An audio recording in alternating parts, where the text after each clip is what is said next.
Hi friends, welcome to Kitchen குரு.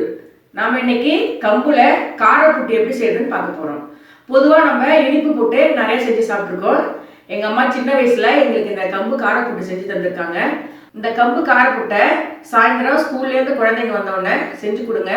உடம்புக்கு ரொம்ப ஹெல்த்தியானது, எனர்ஜியாகவும் இருக்கும். குழந்தைங்க மட்டும் இல்லை, எல்லோருமே சாப்பிடலாம். இந்த கம்பு கார புட்டை எப்படி செய்யலாம்னு பார்க்கலாம் வாங்க. நான் 1 கப் நாட்டுக்கம்பு எடுத்திருக்கேன். நாட்டுக்கம்பு இந்தமாரி சின்ன சின்னதாக இருக்கும். நல்லா சுத்தம் பண்ணியே கடையில் கிடைக்குது. நாட்டுக்கம்பு உடம்புக்கு ரொம்ப நல்லது, டேஸ்ட்டாகவும் இருக்கும். உங்களுக்கு நாட்டுக்கம்பு கிடைச்சிதுன்னா நாட்டுக்கம்பே எடுத்துக்கோங்க. விவசாய கம்பு கொஞ்சம் பெருசு பெருசாக தெரியும். நான் 1 கப் கம்பை நல்லா புடைச்சிட்டு சுத்தம் பண்ணிவிட்டு நல்லா 2-3 தரம் அலசிட்டு 2 மணி நேரம் ஊற வச்சுருக்கேன். ஊற வச்சுட்டு அப்புறமா நீங்கள் கல் அரிச்சிங்கன்னா சின்ன சின்ன மண் கல்லெல்லாம் அடியில் போய் தங்கிடும். உங்களுக்கு அரிச்சு எடுக்க ஈஸியாக இருக்கும். அதனால் நீங்கள் நல்லா அரிச்சு எடுத்து சுத்தம் பண்ணி வச்சுக்கோங்க. இப்போ இந்த ஊற வச்ச கம்பை நம்ம மிக்சியில் போட்டு அரைக்க போகிறோம். நம்ம கம்பை இப்போ மிக்சி ஜாரில் சேர்த்துடலாம்.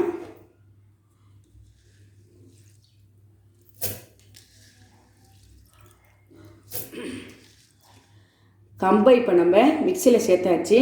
நம்ம இப்போ உப்பு சேர்த்துக்கலாம்.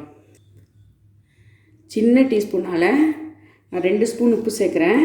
அப்போ நம்ம டேஸ்ட் பார்த்துட்டு தேவைன்னா நம்ம உப்பு சேர்த்துக்கலாம். ஒரு 1/4 டம்ளர் அளவுக்கு தண்ணி சேர்த்து நம்ம இப்போ அரைக்கலாம்.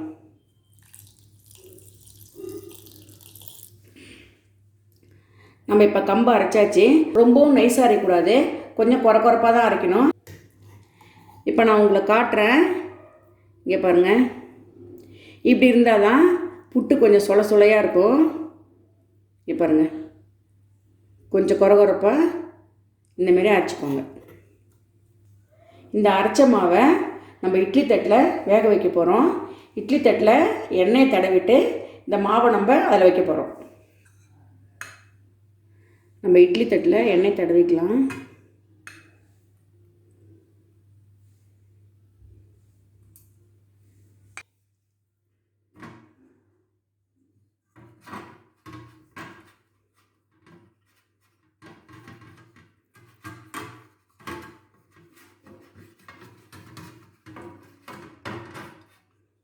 மாவை இப்போ அதில் வச்சிடலாம்.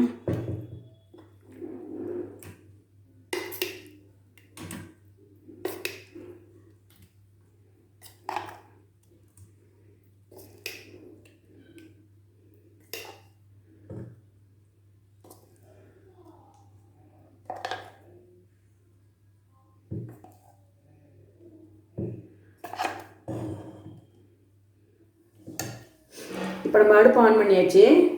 தண்ணி நல்லா கொதிக்கட்டும். தண்ணி நல்லா கொதிச்சதுன்னா கம்பு மாவு சீக்கிரம் வெந்துடும். தண்ணி நல்லா கொதிக்கட்டும்.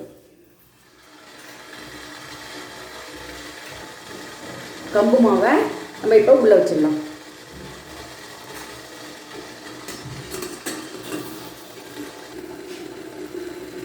மீதி மாவையும் நம்ம இதில் வச்சிடலாம்.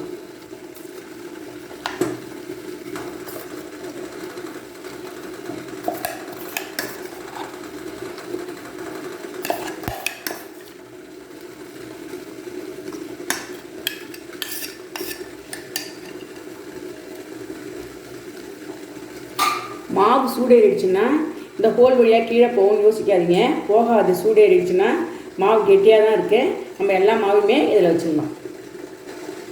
மூடி போட்டு நம்ம இப்போ மூடிடலாம். இட்லி பானையை நம்ம இப்போ மூடியாச்சு. மிதமான தீயில வேகட்டும். இந்த மாவு வேகிறதுக்கு 8லேருந்து 10 நிமிஷம் ஆகும். நம்ம வெயிட் பண்ணலாம். 10 நிமிஷம் ஆயிடுச்சு. மாவு வெந்திருக்கான்னு பார்க்கலாம். மாவு நல்லா வெந்துருச்சு. நல்லா பளபளன்னு இருக்குது பாருங்கள்.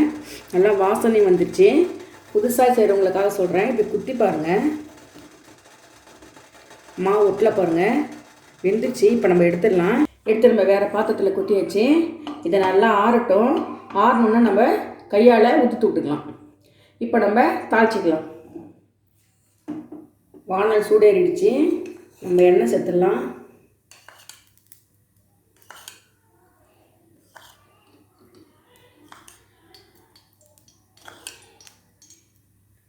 நான் ஒரு 6 ஸ்பூன் எண்ணெய் சேர்த்துருக்கேன்.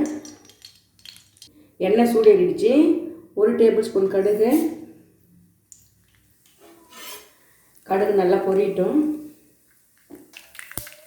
கடுகு பொரிஞ்சிடுச்சு. 1 டேபிள் ஸ்பூன் வெள்ளை உளுத்தம் பருப்பு.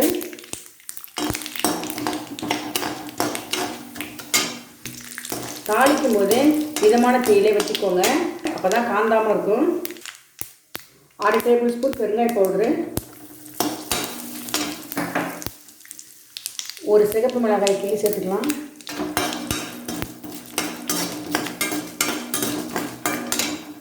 கருவேப்பிலை நல்லா கையால் கிள்ளி சேர்த்துக்கோங்க, அப்போ தான் வாசனையாக இருக்கும்.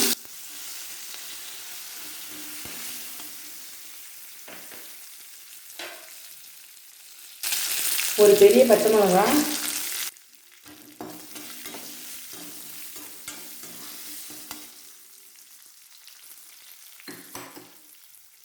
மீடியம் சைஸில் 2 பெரிய வெங்காயம் பொடியாக நறுக்கி வச்சுருக்கேன். நீங்கள் சின்ன வெங்காயம் இருந்தாலும் பொடியாக நறுக்கிக்கோங்க, நல்லா வாசனையாக டேஸ்ட்டாக இருக்கும்.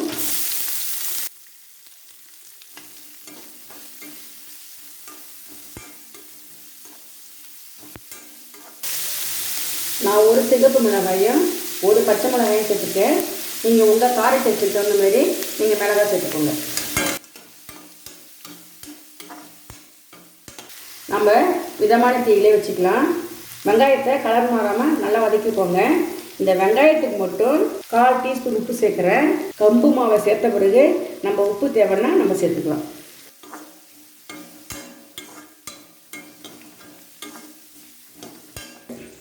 ஒரு சின்ன துண்டு இஞ்சியை நல்லா நசுக்கி வச்சுருக்கேன், அதையும் சேர்த்துக்கலாம்.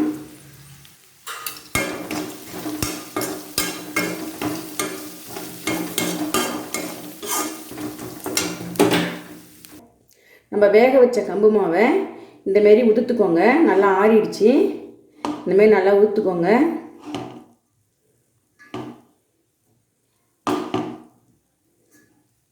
நம்ம இட்லி தட்டில் வைக்கும்போது மாவு கொஞ்சம் தண்ணியாக தெரிஞ்சதில்ல, அந்த மாதிரி இருந்தால் தான் கம்பு மாவு நல்லா வேகும். இந்தமாரி நல்லா ஊற்றி விட்டுக்கோங்க. இப்போ நம்ம வெங்காயத்தில் சேர்த்துடலாம். இப்போ இந்த வேக வச்ச மாவை நீங்கள் டேஸ்ட் பார்த்தீங்கன்னா உப்பு தேவைன்னா வெங்காயத்தில் இப்போ நீங்கள் உப்பு சேர்த்துக்கலாம். இப்போ நான் டேஸ்ட் பார்த்துட்டேன், எனக்கு உப்பு கரெக்டாக இருக்குது. உங்களுக்கு உப்பு தேவைன்னா இந்த ஸ்டேஜில் நீங்கள் உப்பு சேர்த்துக்கோங்க. இப்போ மாவை வெங்காயத்தில் சேர்த்துடலாம்.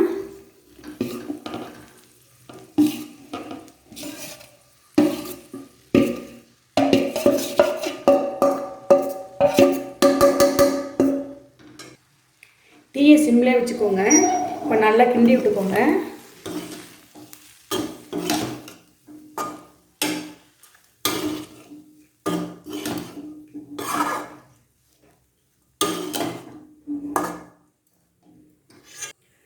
நம்ம கொத்தமல்லி தழை சேர்த்துக்கலாம்.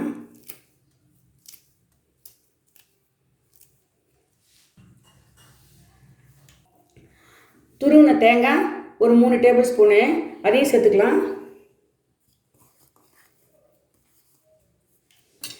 இப்போ நல்லா கிண்டி விட்டுக்கோங்க.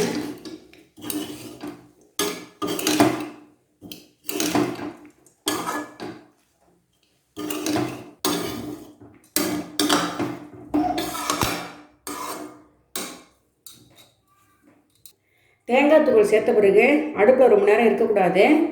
கம்பு மாவும் ரொம்ப சூடேறினா சாஃப்டாக இருக்காது, கொஞ்சம் ஹார்டாகிடும். கம்பு காரப்புட்டு இப்போ ரெடி ஆகிடுச்சு. நம்ம அடுப்பை ஆஃப் பண்ணிக்கலாம். ஹெல்த்தியான கம்பு காரப்புட்டு இப்போ ரெடி ஆகிடுச்சு. கண்டிப்பாக உங்கள் வீட்டில் நீங்கள் ட்ரை பண்ணி பாருங்கள். இந்த வீடியோ பிடிச்சிருந்ததுன்னா லைக் பண்ணுங்கள், ஷேர் பண்ணுங்கள், கமெண்ட் பண்ணுங்கள். இது வரைக்கும் நம்ம சேனலை சப்ஸ்கிரைப் பண்ணாதவங்க மறக்காமல் சப்ஸ்கிரைப் பண்ணிக்கோங்க. தேங்க்யூ.